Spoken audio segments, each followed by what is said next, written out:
natin marinig ang mga sarili natin. Good afternoon, Sabi! Welcome to Animal Life. Greet everyone. Kayo! Kamusta kayo? Diba? How you guys doing? Good?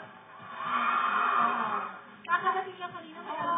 Sabi nila, kamusta kayo? Ang sagot nila, they're okay. Yes, very much okay. Very much okay. So, ayun, tanungin na natin sila. How do you feel right now that everyone's calling you as the newest Asian heartthrob? The two of you. All the girls here in the Philippines and around Asia, they all love you. Actually, I think I'm considered very lucky, to get the support from everyone.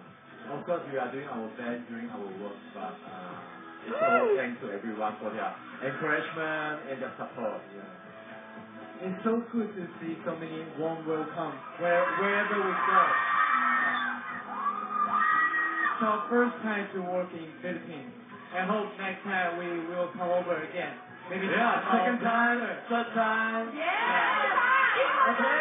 To Entertainment Live. Wow, you guys, I'm sure from the airport all the way to here, you've seen, like you said, the warm welcome of everyone. And in fact, you want to come back, We will expect you here. But how do you feel that you've been here for only a few hours and everyone is so nice, everyone's so welcoming, everybody loves you? How do we feel? How does it feel that everyone is going crazy about the both of you?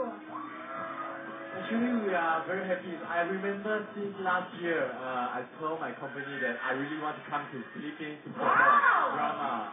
And finally, this year, we have the opportunity to come here and meet everyone. Thank you! So, narinig mo yan, Bianca. He requested to visit the